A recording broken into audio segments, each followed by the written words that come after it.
పెట్టి వెళ్ళలేదు. అలాంటి టైంలో ఆరాధన గ్రూప్ అని మాది కొత్తగా శ్రీ సార్ గారు గ్రూప్ సభ్యులందరినీ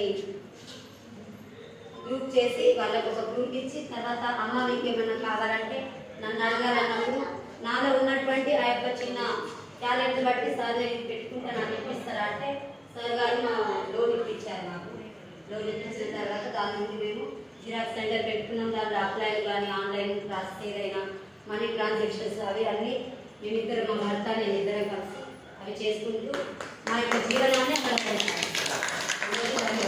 అందరూ కూడా అలాంటి ఎలాంటి చిన్న ఆలోచన ఉన్నా కూడా సార్ దగ్గర చెప్పేసి సార్ తోటి కానీ మేడంతో కానీ చెప్పుకొని మనం జీవనాన్ని కొనసాగించడానికి అయ్యో కూలికి వెళ్ళలేను, అటు వెళ్ళలేను, డ్యూటీకి వెళ్ళలేను, ఏం చేసుకోవాలి, పిల్లలు చిన్నవాళ్ళు చదువుకోవాలంటే కూడా అక్కడ ఎలాంటి సౌకర్యం లేదు.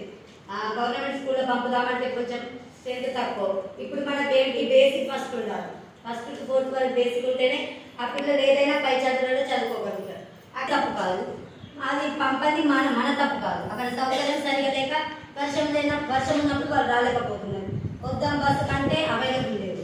సో అలాంటప్పుడు మన పిల్లల్ని పంపి అలాంటి ఇబ్బంది పడడం ఎందుకని ప్రైవేట్కి పంపుదాం పిల్లలు అన్నా కూడా ఇలాంటి సౌకర్యం లేదు. కాబట్టి ఇప్పుడు మేము ఏం చేస్తున్నాం, అక్కడ కృష్ణపల్లి రోడ్ నుండి కన్నపల్లికి బస్సు వస్తే అక్కడ మేము పిల్లల్ని పంపడానికి ఫీజు అయితే కంపల్సరీ కావాలి. ఫీజు వెళ్ళాలంటే ఇద్దరు చేయాలి. ఇద్దరు చేయకుంటే రాదు. పైకి వెళ్తే 300-350 రూపాయలు తప్పితే ఏవి రాదు.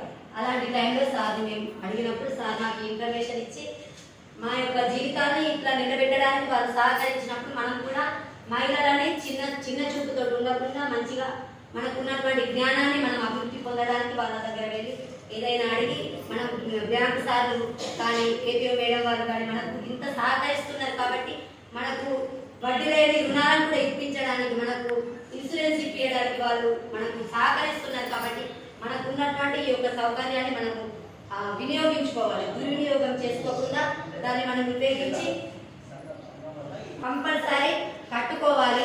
మనం బయట నుండి తీసుకుంటే 5 రూపాయలు 3 రూపాయలు వడ్డీ, వాళ్ళు వచ్చి మనకు లేనప్పుడే మనం మెడకు చుట్టుకుంటారు. అలాంటప్పుడు మనం వాళ్ళకి కట్టలేదు. అదే గ్రూప్ నుండి తీసుకుంటే అమ్మాయి ఒక్క వెళ్ళలేదు ఆగండి అన్నప్పుడు నెక్స్ట్ మనం వడ్డీతో పాటు ఓడిని కలిపి కట్టుకున్నప్పుడు మనకు ఓడి కూడా వెళ్ళిపోతుంది. మళ్ళీ రెగ్యులర్గా మనం తక్కువ పట్టుకున్న నోటాడు. కాబట్టి మనం ఉన్న గ్రూప్ని ఉపయోగించుకొని లేని వాళ్ళకు కూడా ఈ యొక్క సౌకర్యం కోసం వాళ్ళకు ఎక్స్ప్లెయిన్ చేసి వాళ్ళకు చెప్పి ఇలా రండమ్మా, ఇలా వెళ్ళండి, ఇలా వెళ్దాము, మనము దిగజారి లేము, మనం పైకే జీవనోపాధిని కొనసాగించాలని అందరికీ చెప్తున్నా. నిరుత్సాహపడద్దు, అందరినీ